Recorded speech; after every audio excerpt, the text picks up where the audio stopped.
ನಮಸ್ಕಾರ ಸ್ನೇಹಿತರ, Bigg Boss season 6ರ ಗ್ರ್ಯಾಂಡ್ ಫಿನಾಲೆಗೆ ಇನ್ನೊಂದು ವಾರ ಬಾಕಿ ಇರುವಾಗಲೇ Bigg Boss midnight shock ಕೊಟ್ಟಿದೆ. ನಿನ್ನೆ ರಾತ್ರಿ ನಡೆದ ಮಿಡ್ ವೀಕ್ ಎಲಿಮಿನೇಷನ್ ಅಲ್ಲಿ ಧನ್ರಾಜ್ ಅವರು ಬಿಗ್ ಬಾಸ್ ಮನೆಯಿಂದ ಔಟ್ ಆಗಿದ್ದಾರೆ. ಸ್ನೇಹಿತರೆ, ಈ ವಿಡಿಯೋನ ಸಂಪೂರ್ಣ ವಿಷಯ ತಿಳಿದುಕೊಳ್ಳಲು ಪೂರ್ತಿಯಾಗಿ ವಿಡಿಯೋನ ಗಮನಿಸಿ. ಮತ್ತು ನವೀನ್, ಶಶಿ, ಕವಿತಾ, ಆಂಡಿ, ರಶ್ಮಿ ಮತ್ತು ಧನ್ರಾಜ್ ಇವರ ಪೈಕಿ ನವೀನ್ ಮತ್ತು ಧನ್ರಾಜ್ ಫಿನಾಲೆಗೆ ಎಂಟ್ರಿ ಪಡೆದುಕೊಂಡಿದ್ರು. ಆದರೆ ಕಳೆದ ರಾತ್ರಿ ಬಿಗ್ ಬಾಸ್ ಮನೆಯಲ್ಲಿ ಟ್ವಿಸ್ಟ್ ನಡೆದಿದೆ. ರಾತ್ರಿ ಮಲಗಿದ್ದ ಎಲ್ಲಾ ಸ್ಪರ್ಧಿಗಳನ್ನ ಬಿಗ್ ಬಾಸ್ ಎಬ್ಬಿಸಿದೆ. ಆ ಪೈಕಿ ಧನ್ರಾಜ್ ಅವರನ್ನ ನೇರವಾಗಿ ಎಲಿಮಿನೇಟ್ ಮಾಡಿದ್ದಾರೆ.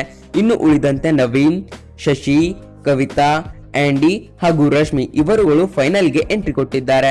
100 ದಿನಗಳ ದೊಡ್ಡಮನೆ ಆಟಕ್ಕೆ ಈ ವಾರ ತೆರೆ ಬೀಳಲಿದ್ದು, ಆದರೆ ಈಗಾಗಲೇ ಗೆಲುವು ಮತ್ತು ಸೋಲಿನ ಲೆಕ್ಕಾಚಾರಗಳು ಶುರುವಾಗಿದೆ. ಆದರೆ ಧನ್ರಾಜ್ ಅವರು ಎಲಿಮಿನೇಟ್ ಆಗಿದ್ದು ಕೊನೆಯ ಗಳಿಗೆಯಲ್ಲಿ ಅದೃಷ್ಟ ಕೈಕೊಟ್ಟಿದೆ.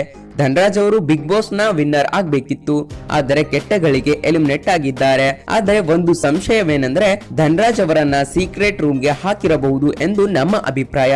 ಹಾಗಾದ್ರೆ ನಿಮ್ಮ ಅಭಿಪ್ರಾಯವೇನು? ಧನ್ರಾಜ್ ಅವರು ಎಲಿಮಿನೇಟ್ ಆಗಿ ಮನೆಯಿಂದ ಹೊರ ಬಂದಿದ್ದಾರಾ ಅಥವಾ ಸೀಕ್ರೆಟ್ ರೂಮ್ಗೆ ಹಾಕಿದ್ದಾರಾ ಅಂತ ನಿಮ್ಮ ಅಭಿಪ್ರಾಯವನ್ನ ತಪ್ಪದೆ ತಿಳಿಸಿ.